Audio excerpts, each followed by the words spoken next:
Hello, Namaste viewers. Your Rant Sakhi here. Today, let's just talk about how vulgarity is being normalized in every sense, be it undressing or dressing in front of camera while being fully aware what is being recorded and in what sense. Or the slangs which is so much normalized that it does not feel vulgar or odd as they say.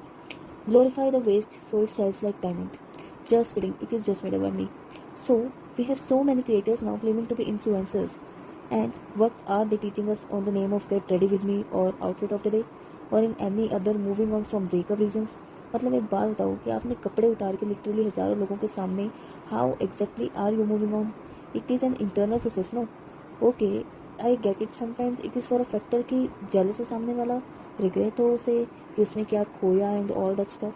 But एक बात सोचो बुद्धिजीवी लोगों, ये सब देखने के बाद the other person if he himself was a little decent guy he will be satisfied ना कि okay that is the revenge method of the person I just broke up with और what is he even doing. And it will definitely help the other person to move on faster. And by any means I am not defending the males here कि वो बहुत महान हैं. I am a feminist. I cheer for both genders when they win or for that matter every identity and gender.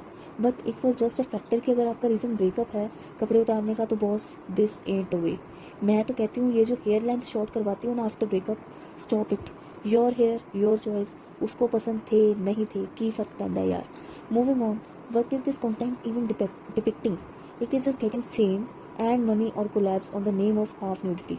जैसा कि एक महान शख्सियत ने कहा है, जिनके पास कुछ टैलेंट नहीं होता उनके पास दिखाने के लिए बहुत कुछ होता है. बस चाहिए तो बेशर्मी और सस्ते फेम का नशा जो अपेरेंटली उनको लाखों कमा कर देगा. Next thing about vulgarities, why are we normalising abusive words, curse words in our language? I mean why? The people who say these are emotions, bullshit, you just don't know how to communicate properly. I mean there was a time जब इस friend से influence होकर मैं भी देने लगी थी गाली हर बात में. And then one day I realise this is what we call consumed by the internet. I am the product.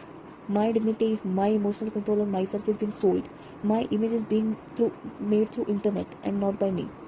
Calling it slang or for being cool, there are hundred of things which a person can do, but you all are just not ready to do that. Cause या तो वो trendy नहीं है या वो करना मुश्किल है, ये टाइम कंज्यूमिंग है और ऑब्वियसली पूरा दिन फ़ोन चलाने में सब बहुत बिजी है ना. अभी देखो, मैं भाषा का ज्ञान नहीं दे रही कि हमारी देश हमारी भाषा एंड ऑल सबकी अपनी लैंग्वेज है, अपना फैमिली कल्चर है. हमारे तो कई लोगों के फैमिली मेम्बर्स हैं जिनके पास बिना गाली दिए पूरी भी नहीं होती.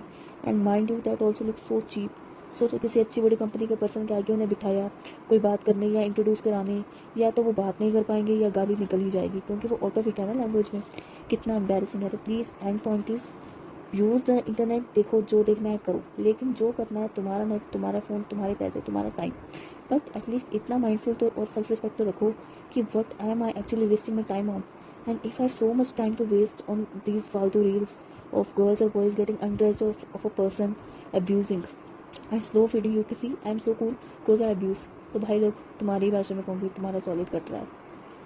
तुम्हारा टाइम, पैसे, इमेज, सब सोच सब अब तुम्हारा नहीं उनका है. उनको पैसे दे रहा है. कंग्रेट्स, तुमने घर बैठे बैठे अपने टाइम और दिमाग दे के उन्हें घर बैठे बैठे अमीर बना दिया. अब कुछ लोग बात करेंगे कैरी मिनाटी और ऐसे यूट्यूबर्स की, तो ये समझो कि वो उनकी रियल इमेज नहीं है.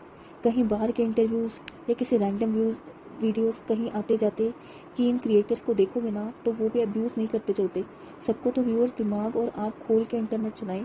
मैं आपसे मिलती हूँ अगली वीडियो में. कोई सजेशन हो तो प्लीज़ कमेंट करके बताएं. वीडियो ठीक ठाक अच्छी लगी हो तो प्लीज़ व्यूअर्स से सब्सक्राइबर बन जाओ ना यार.